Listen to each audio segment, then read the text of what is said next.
Okay, sorry, I'm getting 1 second.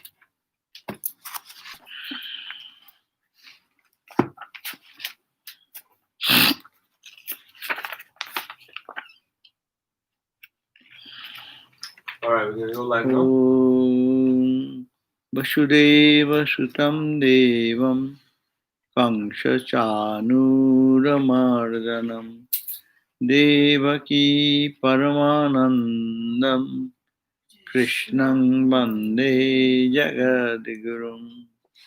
Om Shanti Shanti Shanti. We salute Sri Krishna, the son of Vasudeva,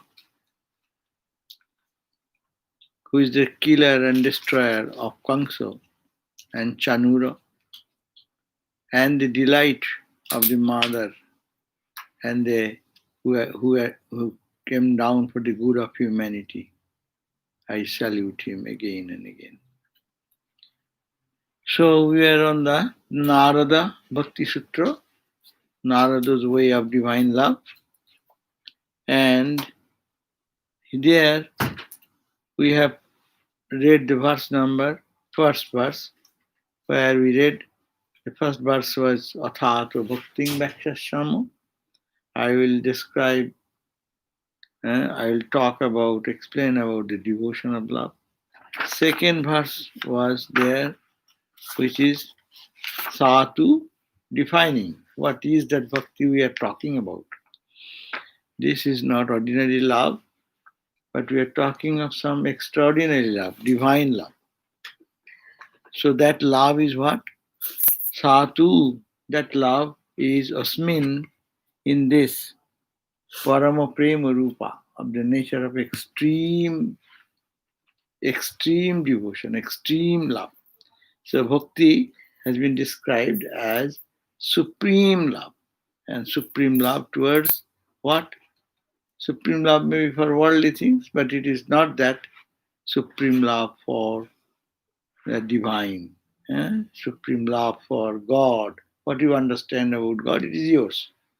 But love for that which is not mundane, which is not limited.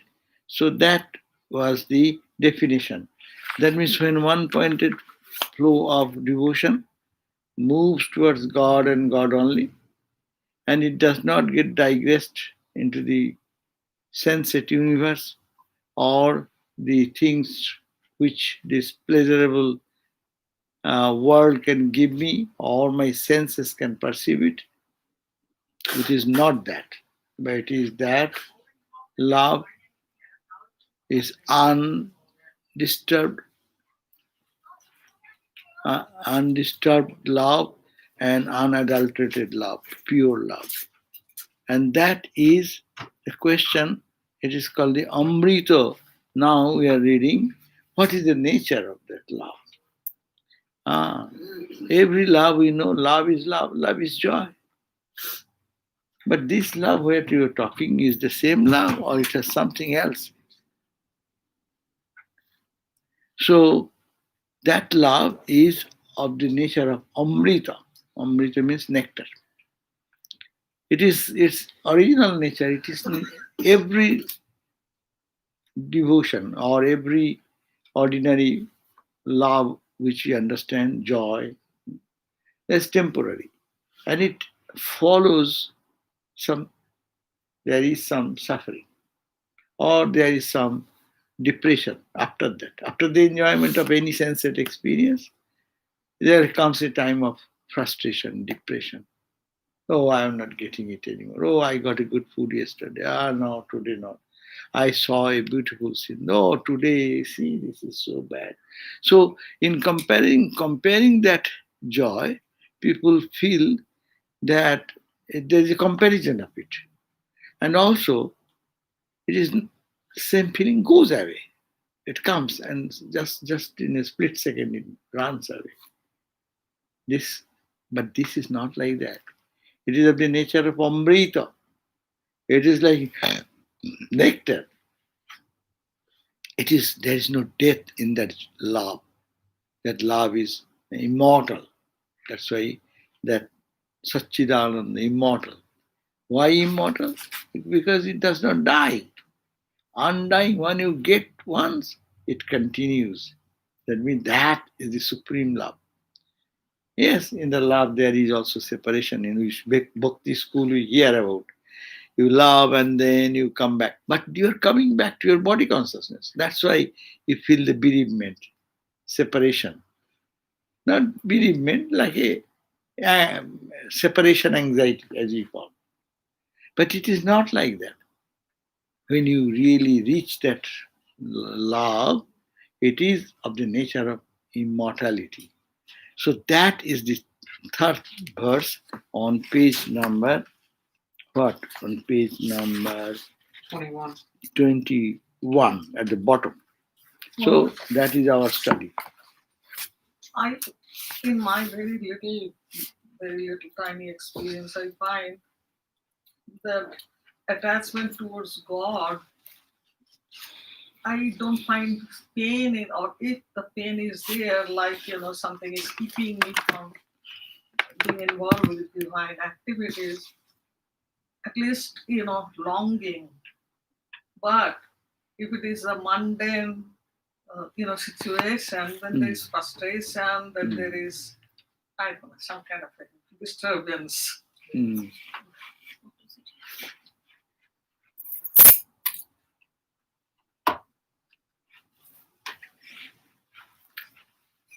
Yes, that is called the mundane love.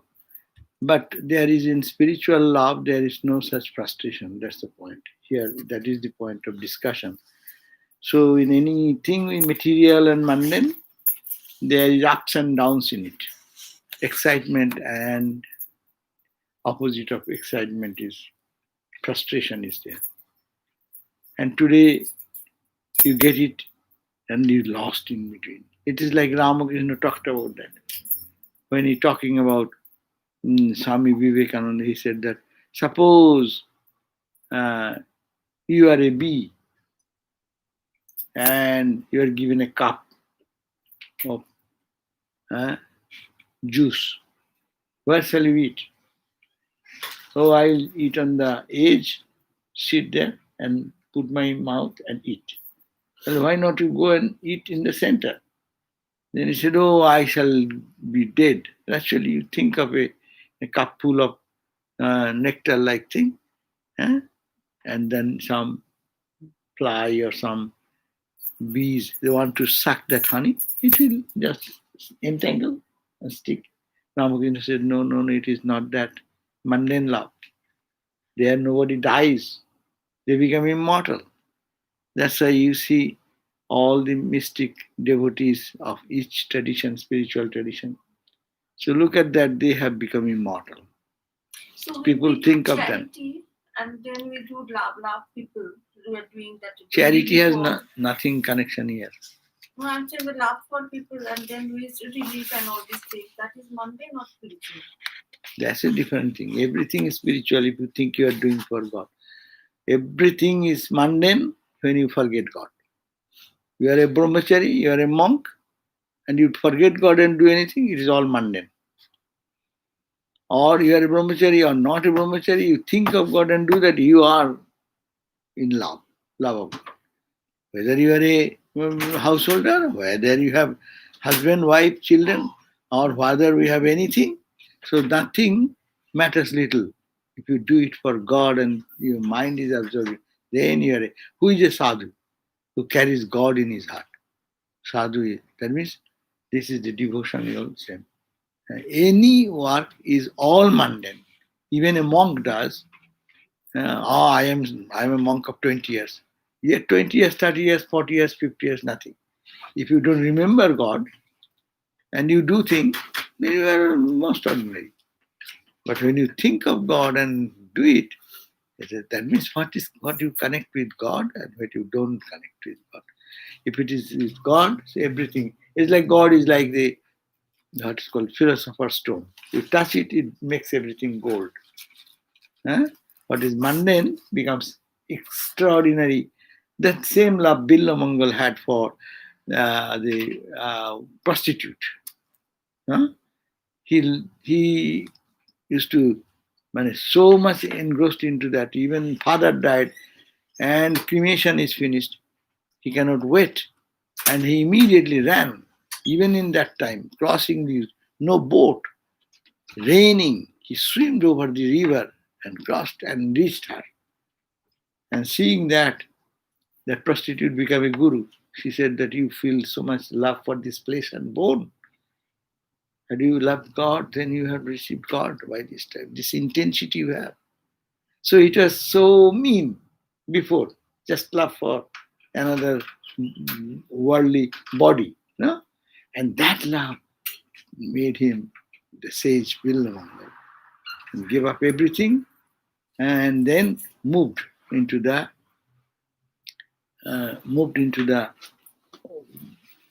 that love for God, and it makes it so much different, total difference. So this is the point. Anything which can be directed towards God is pure, and that makes it amrita. Amrita, when it will be amrita? When there is only pure God is there and nothing else. When I have God and also 1,000 things, so this is only world. When nothing is there, only this, that is called parama prema, love, Satchidananda love. That's why they say, when not this, Vedanta follows that path.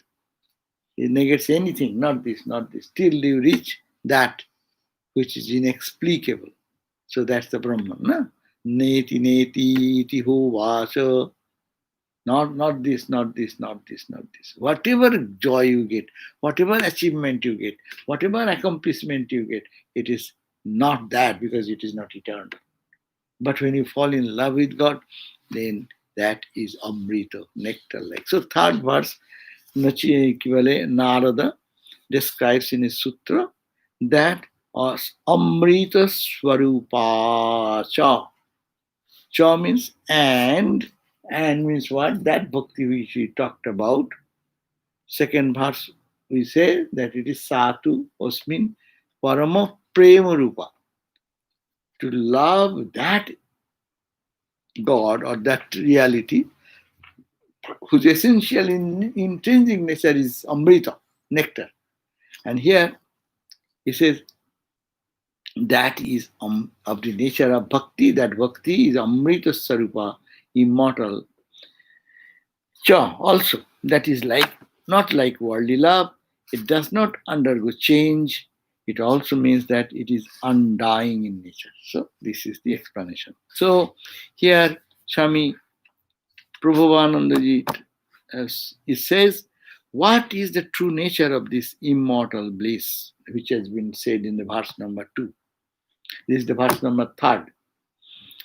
It is a state of absolute felicity and beatitude.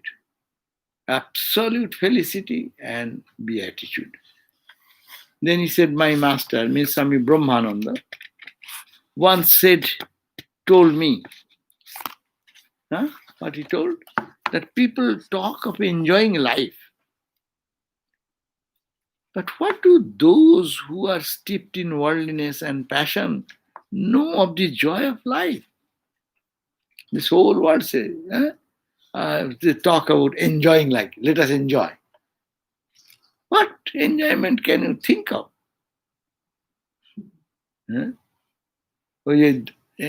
This enjoyment is like that. That Bhakti Hari said, Bhogana bhukta vayameva bhukta. It is not that we enjoy the world enjoys us. We do not know how to enjoy life in these minimum material things of the worldly things. Because it enjoys us. Just you like anything. Some people go into drinking. Some people go for some other reason. Once they go, it is good. It is good. And then 2 days, 3 days, 4 days, it becomes natural.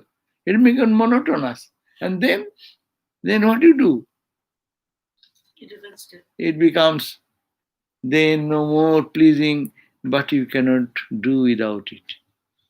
It is called obsessiveness comes. And obsessive, then you got obsessive, impulsive behavior. So obsessive impulses come, and you don't like it. People say, I don't enjoy anymore. Girish Ghosh, drinking, so much drinking. And he said, I drink so much, but I don't get intoxicated. And he saw Ramakrishna. What he did? He's singing and dancing and clapping, and he's so absorbed. And he said, what brand of wine is this?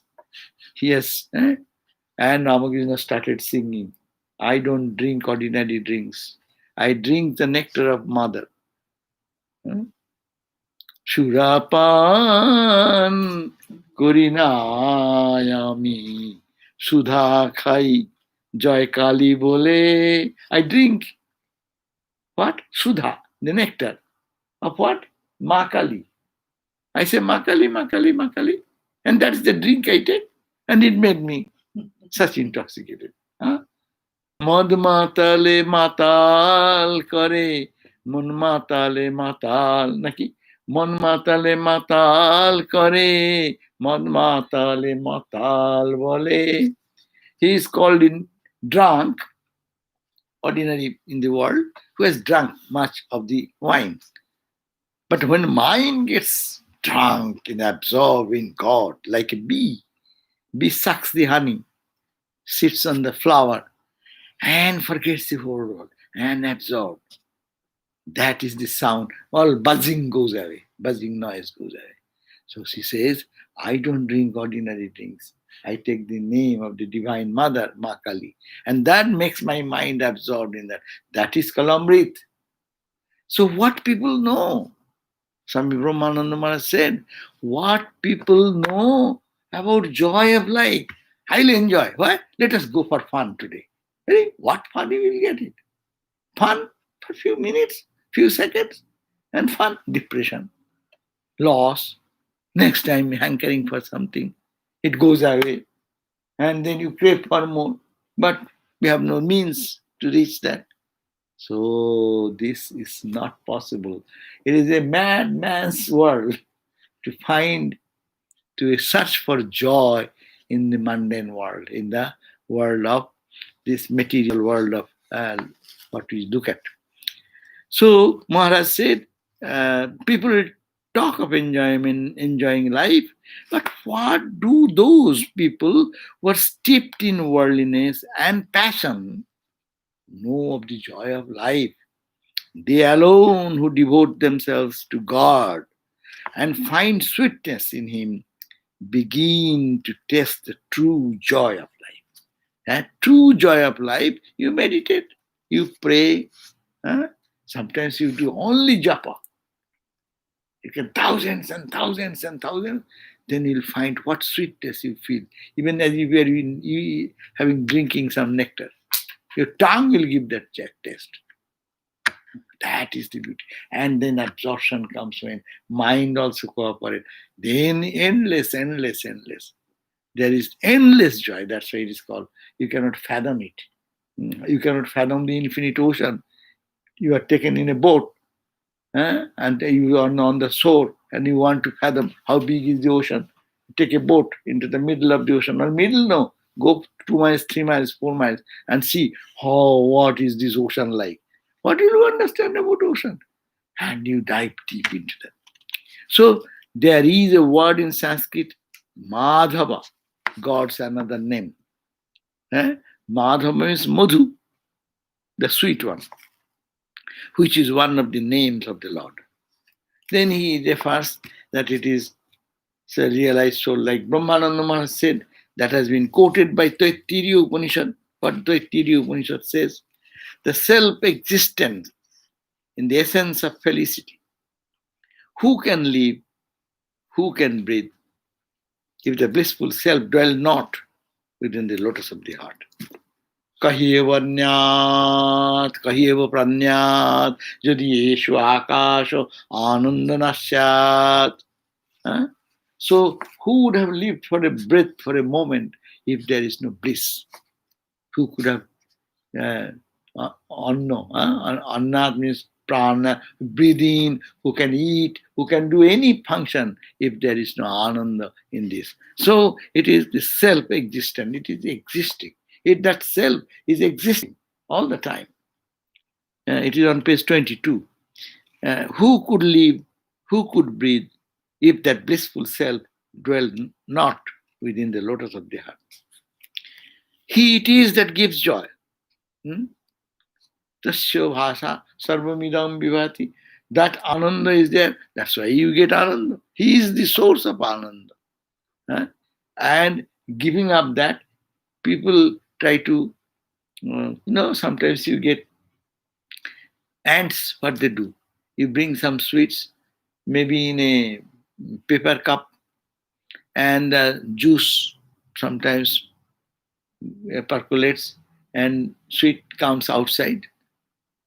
And the ants come and they're so happy to have a little bit taste of that and goes away happily.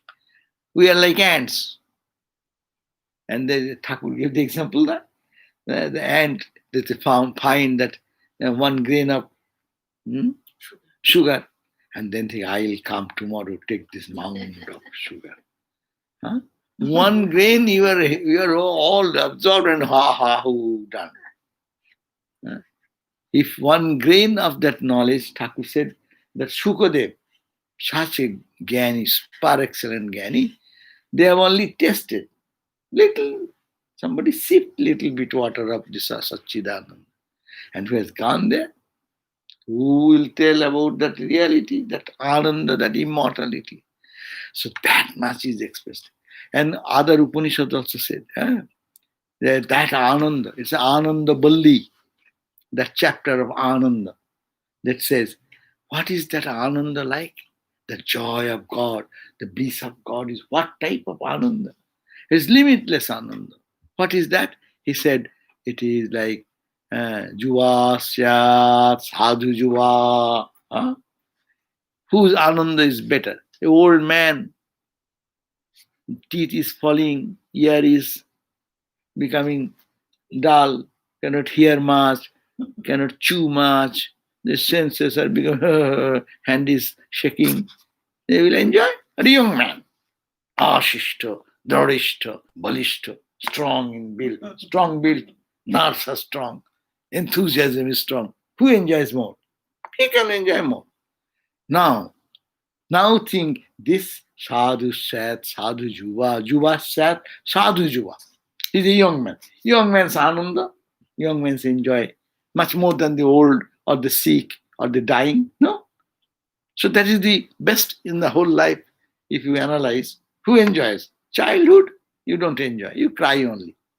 You are in the kindness of somebody. Mom will take care, or this somebody will feed you, you will eat, you will be hungry, ha ha ha ha. You will go around mom and auntie and those. And now when you become adult, your energy is strong, your senses are just manifesting fully. So you can enjoy that time.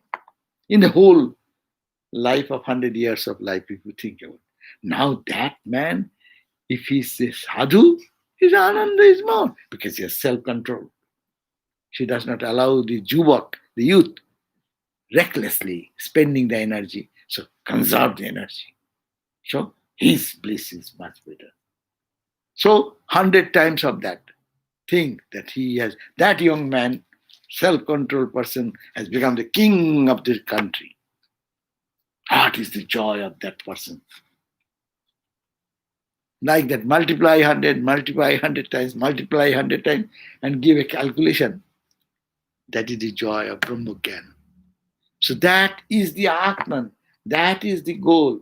That is the Paramananda. You see? We are target. We are getting that. But isn't it that in the physical level, whatever you feel, and in the subtle body, mind, whatever you feel, is more. So when even if you become old, your subtle body doesn't become old. But so the enjoyment and the subtle body, after your lifelong practice, it is so strong. Then you enjoy also more when you are your long time practice. But this here, the subtle body is not that experience. So then, why the enjoyment is when you become old less and when you are young it is more. Enjoyment where? You don't get it. Physical level you don't enjoy. You enjoy in the mind. But mentally, people are not satisfied. They want physical. So why you go for world? You think that you want to eat mango with It is not a worldly joy, it is spiritual joy. spiritual. I'm saying today we are talking of mango, how many varieties of mango in the world, and this and that, and Alfonso, this, that. Huh? So you talk mango, mango, mango, and feel the joy. It's mental. But that is one. That is one. Worldly. But God's joy is, yeah, but God's joy in the mind, mental level. The mind, yes, that's true, that we are talking about. But when the mind becomes totally, how long you can enjoy, unless the mind becomes purer and purer and purer, that enjoyment level reaches its climax. Then is this bhakti attains its fullness.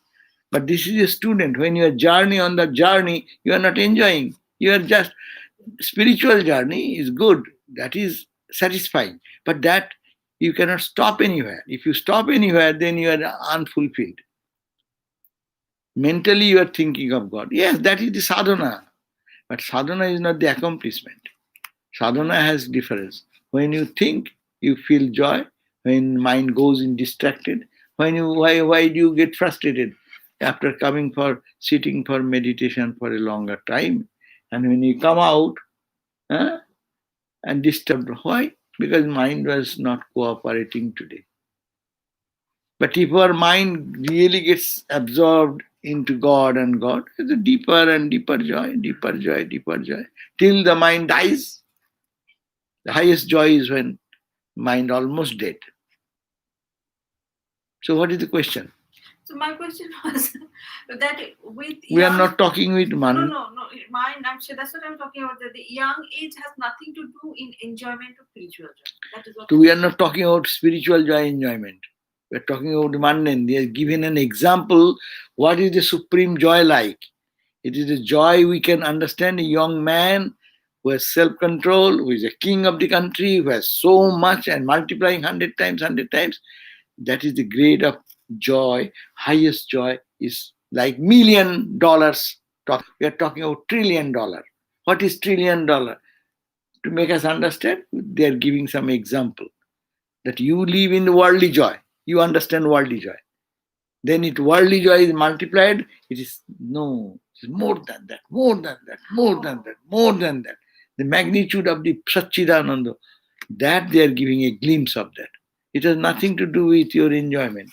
But giving what is the ultimate joy of God realization? That is Amrita. The Amrita means what? It is limitless joy. And all these are in the, you have to make a journey in the mental plane. All meditation that goes in the mind, and mind purifies, and then it reaches this climax. We find in the Svetasvatara Upanishad, same way, as a quotation, as a soiled piece of metal, when it has been cleaned, then shines brightly. So the dweller in the body, when he has realized the truth of the self, is freed from sorrow and attains to bliss. And in similarly, and this truth is to be discovered in the Bible, where it is said, Bible said, therefore, the redeemed of the Lord shall return. Redeemed of the Lord shall return. How he will return? And come with a singing into Zion, and come with singing unto Zion, and everlasting joy shall be upon their head. They shall obtain gladness and joy. Gladness and joy, and sorrow and mourning shall flee away. So here it is giving an idea. Those who are redeemed, what in Christianity we call redeemed, no? God will redeem us. What redemption means? Redemption means here, therefore the redeemed one, if one is redeemed, what will happen? shall return. They come back after realization. No? The man of, like Jivan Mukti in our Vedantic thought, the man of realization. So, what in Christianity they mean? Redeemed means what? When he redeemed means he is totally absorbed in God, and when it comes back, then what happens? With the shining unto Zion, that means his face becomes full of illumination. No? And everlasting joy shall be upon their head. That means their whole head means their personality. Their personality will be joy, everlasting joy. See, all religion talks about the same truth in different language, garb of the language. That a person who is really redeemed, he comes back with a shining face, and not only that, everlasting joy shall remain. We call in their heart, here it is calling their head. Matters little. If the buddhi, even if you say buddhi, your buddhi is shining with the light of illumination. Means your mind is also shining with mind, buddhi, they're the same thing. Ramakrishna said, pure mind, pure intellect, pure ego, same. So language is different. Understanding will be so shining. They shall obtain gladness and joy, and sorrow and mourning shall flee away. That means there cannot be, no sorrow can touch them, no mourning or loss can trouble them. They remain in everlasting joy. So, see, Christianity talks about this same way. And direct words of Jesus says Jesus, what he says, enter thou into the joy of the Lord. That I am outside, as it were, by bhakti, by practice, enter into the joy of that Lord, Lord's joy. There is a joy, as it were, and we are just outside. Our ananda, what we are searching in the Vishaya Ananda, and the Ananda through the sense objects, what we are getting. This is Vishaya Ananda. It is like on the periphery. So it is too little. So you enter thou. That means it is Christ is telling that don't be roaming on the surface. Don't go on searching joy in the mundane. Enter into that love for joy, God. Ramakrishna described God. How? Sea of bliss. Once he asked his young disciple Naren, later known Vivekananda, suppose there is a sea, ocean of bliss. Would not you like to dive into it? Naren replied, oh no, I would not like to dive into it, for I might drown. I would rather sit on the bank and sip the nectar. At this, Sri Ramakrishna smiled and said, no, you cannot drown in it, for it is the ocean of immortality. By diving into it, one attains immortality. This is immortal bliss, in the sense that it never ends. Immortal in the sense, every joy finishes, and there is a limit. We like best quality mango, and if he's given one mango, a few pieces, then you can take another few pieces. They give you one piece, you can enjoy, relish one piece. Very good mango. And now they bring 10 pieces of mango and they put it on your plate. Eat, you like it. Go, eat. Then which was joy, which you are praising so high in the heaven, as if, oh my God, what a delicious food. Then that becomes a torture. No? If someone forces you to eat, you will have to eat. So then it becomes a torture. That is the sense experience. So he says the immortal bliss in the sense of never ends, but all other ending. One lives merged in the bliss forever and ever. To attain God is to attain this bliss. What is simply formula? What is attaining God. Attainment of God means God. Forget the word God. Then what will be the synonym of God? The bliss. You enter into the bliss eternal, unending, and there is no boring. There is no monotony in that joy. The distinctive feature, if you want to say about God's love, God's joy, and worldly joy, sensate joy, it is endless and it is being old, it is ever new. In Sanskrit, there is a word, pura upi nava. Though it is pura, old, old things, old has its own glory. But old, you don't like. It becomes little no shining. It has become tattered or something. Tattered cloth. You get one rug. It's called, oh, it is 100 years old. Its value goes on. But does not look that good. Only it has a prestige that is old. But here it is puraopi. Though it is old, it does not look ragged. If Chiron knew, as if it is a new. Eso navo navo rupe so prane. Oh Lord, you come in my life in newer form and newer form. Because when you come, it is always new. Eso gandhe barone, eso gane. Then I forgot other lines. You come in sweetness, in the five senses, through the senses. You come. Let my eye see you. Let my nose feel the fragrance of you. Let the ear hears about you. Let my skin touch you. It's all through my senses. You pour into me. And it never becomes old like mundane worldly thing. So whatever you pour through the five senses, it becomes old. It becomes monotonous. But this God's love is not like that. It is nectar. That bliss is eternal bliss. Any happiness or pleasure that a man may derive from obtaining the objects of his desire in the world of the senses is the effect of some cause. There is a cause and effect.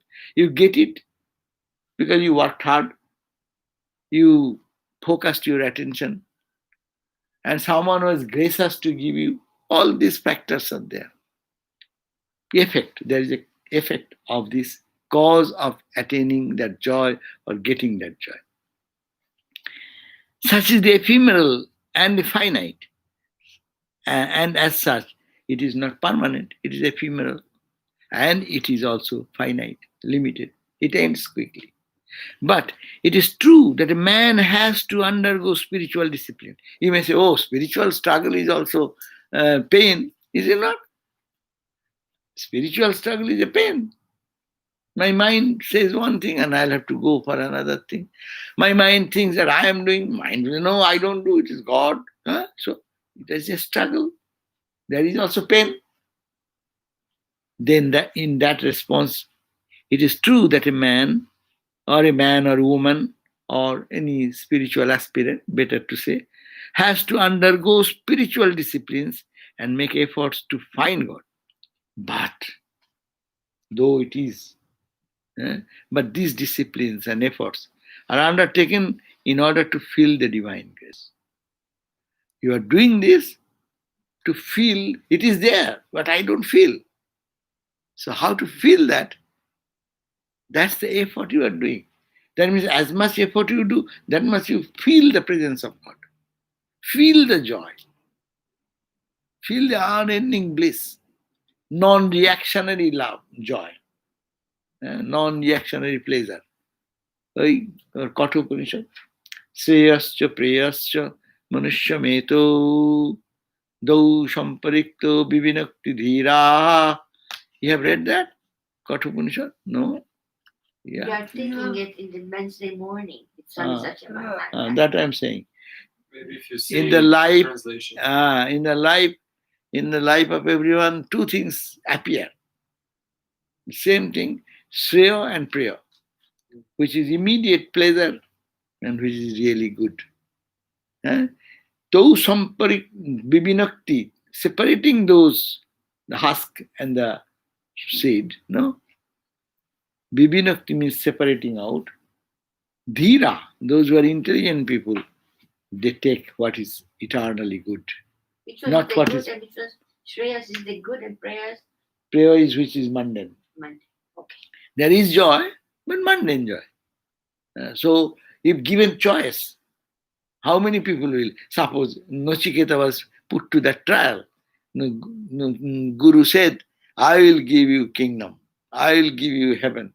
I will give you fun and joy in the heaven with so many women, these, that, etc. All alluring. What he said? Mangoes. Eh? Mangoes. And what he said? Tabu Vaha Tabu Nritya Gite. See, Nachiketa said, Oh Guru, he's bold enough. He should not say in this language, but he said, Oh, oh Jama, oh my Guru, you keep your own dancing girls and you joy and fun for you. But give me that knowledge, Shreya. So he was unyielding. So this such that you have to face it.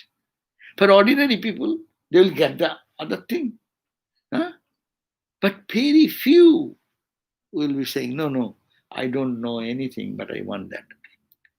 The Kunti, the mother of the 5 brothers,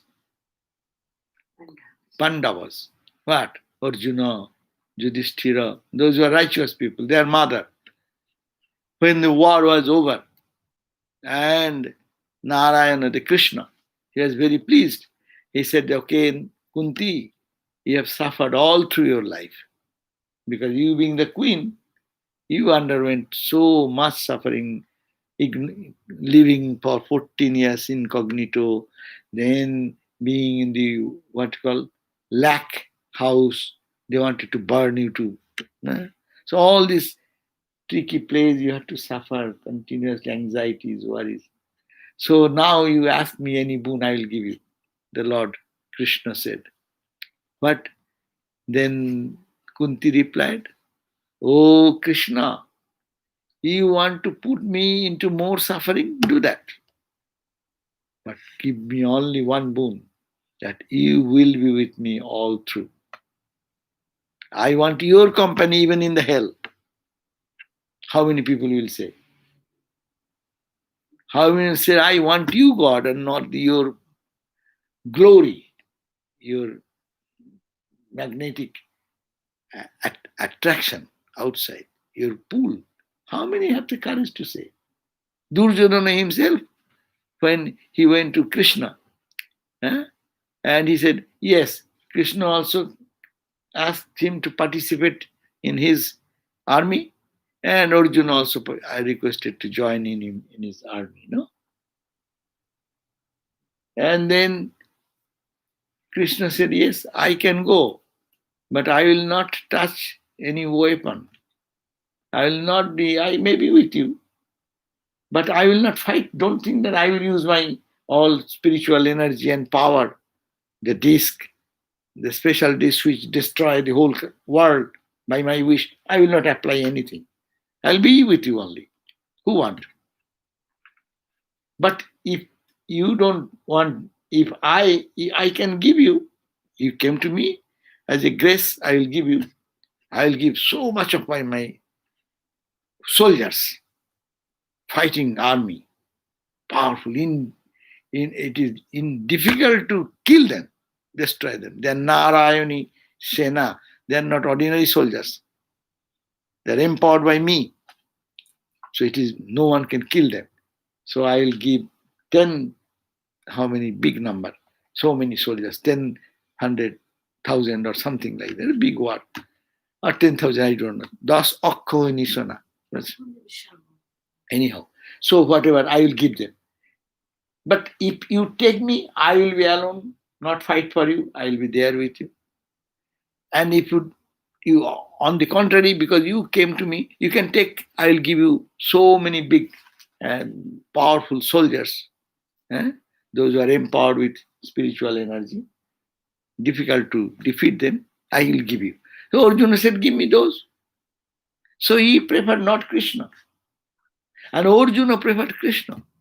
Okay, Arjuna, Arjuna said, yes, if you come, join me. If you don't do any war or any fight, just be with me. How many people have the courage to say that? And not only say, accept it. So this is the point. Say that therefore to love God and seek for Him and give up others, it's a great test in life. So, but these disciplines and efforts are undertaken in order to feel the divine grace. In spiritual practice, also, we have some struggle. That struggle is to remove the obstacle. Nothing, He is here now. I cannot feel because there is my ignorance. There is my mind, polluted mind. So, purify the mind, that you do sadhana. We don't do anything for God realization. We say God realization, it is a wrong term.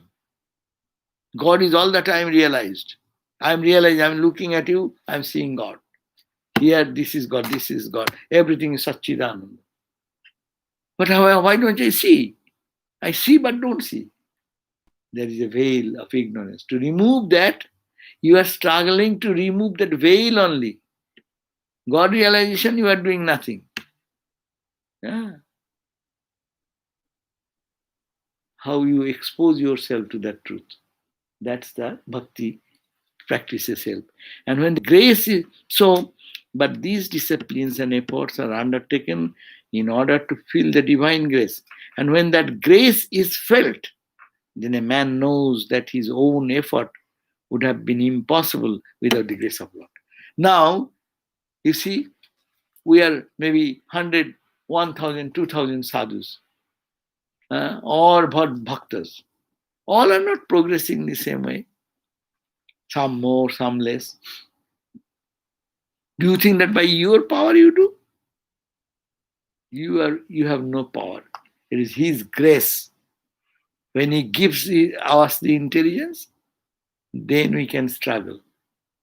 And without His grace, even the desire to practice will not come. It is a very important point. We think that our effort, I will meditate. You think I will meditate? Even some work will come in between. Someone will come to disturb that. Or even you get the time, you sit there, you fight with your mind. That's why every day to say, grace, grace, kind, please help me, please help me. To give me the opportunity. Obstacle will come. And impossible, even with everything is clear. But you sit and you start struggling with so many unnecessary thoughts. And the thought of God is not coming. So it is His grace. So we do the little effort for what? To draw His attention, His grace. God really, we don't, people even do sadhana. We say sadhana. We cannot do anything by His grace. We'll understand. That's why it is very important what He has said. That when that grace is felt, suppose you have practiced and you felt the grace of God one day, then a man knows that his own efforts would have been impossible. Effort, I will do the effort. It was not mine. It was also His grace. That means everything, it is His grace, His kindness. And He is there. So, but still, we'll have to make an effort so long we are given some energy to choose between doing or not doing. Ramakrishna's example, that cow, shepherd boy brings the cow and to graze, but with a tie in their neck, no? If the cow finishes the grass, eating the grass, which is within the range of this limit, then the shepherd boy comes and extends the rope. Huh? So he has given already a certain power. Here is the eternal word, the two words, which is called what? Grace and self-effort. There is always the conflict between these two. Self-effort or grace. People don't understand what you call self-effort. God has given that license to you. That self-effort capability has been given to you. But if we can utilize what is given to me, that range, within that range, exhaust that energy. Then he thinks, oh, he has finished with that. Then he extends the rope. So self-effort is also in another way given grace. So then the leaf moves. That one is a wish of the leaf. Who can understand that? God's wish. There is nothing but God. So everything is his wish. But in the self-effort of the leaf, you said. Leaf moving and self-effort, why are you bringing that Because comparison? you said, the Thakur said that the leaf even cannot move without the will of God. And you are saying like that they have the they have the effort. They can The will of God. That's why it is grace. I am saying that is the grace. the only grace. God has given that grace that you are given with this range. You do meditate, try your best. And then when you exhaust that energy, then you say, oh Lord, this much I cannot do anything. Please do help. No? So then God's grace comes more. And you feel God's grace is allowing you to do this. That means we cannot do anything. Ultimately, this is for bhakti. Everything is God's grace. God's grace. We cannot do anything. But still, He has given some will. Shall I go on the right side or left side? That freedom is given to me. Shall I eat this evening some meal or not? That's given to me. This is little range. But it is given by Him. But we forget now. I think I decide this. I don't decide. God has given me this range. Within that range, I am doing my activity. But when knowledge comes, you see that everything was His grace. Every movement, every opportunity which came in life, in spiritual life, this is His grace. But we don't understand. So then man knows his own effort would have been impossible without the grace of Lord. My master often said, means Brahmananda. What he said, God is not a commodity that you can buy. It is only through His grace that a man finds bliss of attainment of God. So here ends this book, third verse explanation, and the next verse will be fourth verse. That we'll read in the next day. And fourth verse will be what? What happens? What happens when you realize this bliss, this grace you feel? What you feel, what you understand? Yang labdva puman siddho bhavati, siddho bhavati, amrito bhavati, tipto bhavati. A beautiful verse. Huh? What happens if you get this grace, this amrita? What happens? Then you become an ordinary person, young labdva, attaining which, puman, the person, siddho bhavati, he becomes perfected, attains fulfillment, siddho. Amrito bhavati, he himself becomes nectar. He becomes the source of joy and bliss. He is established in that joy, like Ramakrishna. And look at the Swami Shivananda we read, Swami Brahmananda. Their life, you see, they're saturated with joy. In their life, there is no other thing but absorption in the divine, absorption in the joy of God. And amrito bhavati and stripto bhavati, they become perfectly satisfied. So these are the third verse we read, fourth one we'll read next day. That is called, that it will be that attaining which a person, by attaining which, on page 35, the devotee's objects are fulfilled. He becomes immortal and becomes ever satisfied. That means You will not have to crave for anything else you have attained. What is to be attained? So we end here today. And is there anything? No. Uh,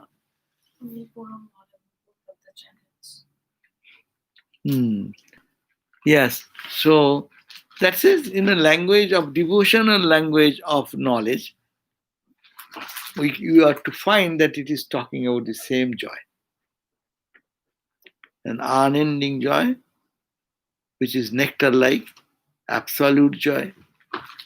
There is no dukkha, there is no suffering.